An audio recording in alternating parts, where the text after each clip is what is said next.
apotheosis, or I mean, I'm blending terms here, but the light, to keep bringing the light until everyone can attain that state, and then choose for themselves whether they want to go past that final threshold or not.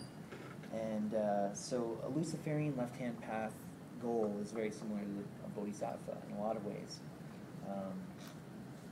because a bodhisattva has that consistent presence in the physical plane as well. Now, another interpretation that's less literal would be simply to become a god in status, or like a legend, to become legendary, to leave a legacy behind that's so powerful that you continue to influence world affairs, individuals and their actions that they take, and the way that they think about things, even after you've stopped actively interacting on this plane. So when your body stops working and you're not moving around anymore, you can still have an influence in the world. And we know that there are people whose influence has continued to expand even after they've died. Elvis, Aleister Crowley, these are some names that of people that have continued to influence people more and more, even though they've stopped producing new works.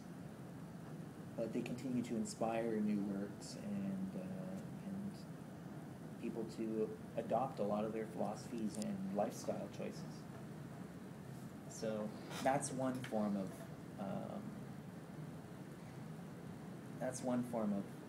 apotheosis, is to become a legend in that way, in that sense, or a god in that sense. Alexander the Great is another example. He lived, over 1,000 years ago, and we have documented history that he was a real man that lived on the earth, and he conquered almost the entire known world at the time, and we still know who he is. Here we are on the other side of the planet, and you say Alexander the Great, people are like, oh yeah, I kind of know who you mean, at least, or they know a lot about it. So that's somebody who's attained that type of apotheosis, if you don't take it totally literal. And who really knows after the death of the physical body, if there is some sort of continuity of consciousness or anything like that. Who knows? We don't really know because we're alive. So maybe it has an effect, maybe not, but it's still kind of nice to try and build a legacy, especially if you're going to have kids. If you have any kind of care about what happens to the world, and that's kind of built into the Luciferian ideology, is that you do care what happens to the world, and so you do want to leave a legacy that will continue to inspire generations beyond.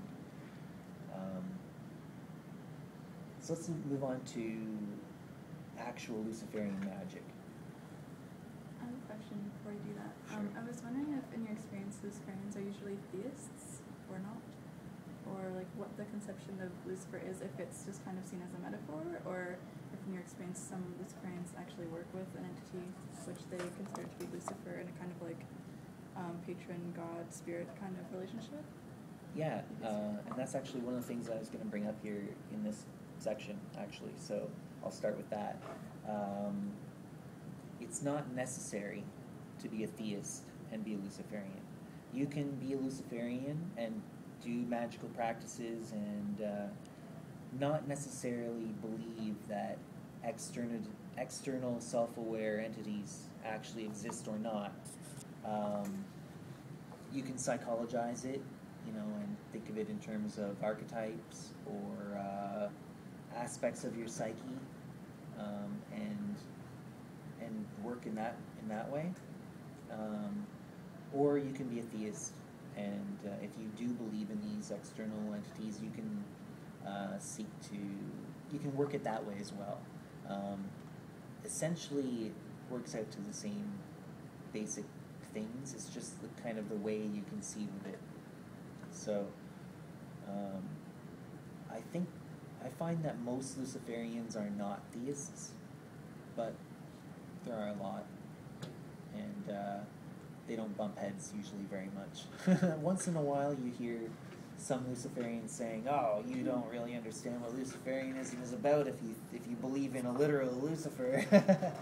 But I think that it's totally personally. I don't consider myself a theist, but I don't rule out the possibility of external self-aware entities existing. I just don't think that it's necessary for it to exist, for it to still be a valid practice or philosophy. The jury's out on that for me.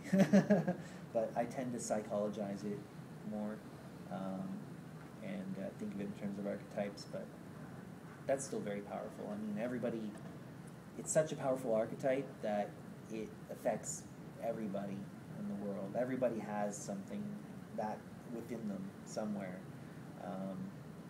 And that's another idea that I should bring up now, actually, is that I'll get back to the difference between Satan and Lucifer in a lot of these ideas. If you psychologize it, Satan is more of like I said, a guardian, right? So you have like Pluto and Hades and Erishkigal, and these types of rulers of hell, or rulers of the underworld, and or the land of the dead even. So this dark place is usually underground, and there's all these, disturbing creatures or entities, or dead people that inhabit this dark, cavernous, chthonic place, and there's a ruler of it. In Jungian psychology, this ruler, and all of it personified, is what he calls the shadow. And I think that the concept of Satan is one of these guardian-type characters, at least in popular conception of what Satan is. The pop Satan is one of these like Plutonian-type characters in mythology, or archetypes. It's a guardian, and in psychology, they talk about the shadow as being the part of yourself the part of your psyche that is protecting your conscious mind from disturbing thoughts and concepts, ideas and experiences and memories that your conscious mind just can't handle. So it represses it, it suppresses it. Sometimes you can, access those memories or ideas or concepts, but usually the mind just runs shrieking away from it in fear. And that fear is like the guardian of the hidden mysteries, in a way.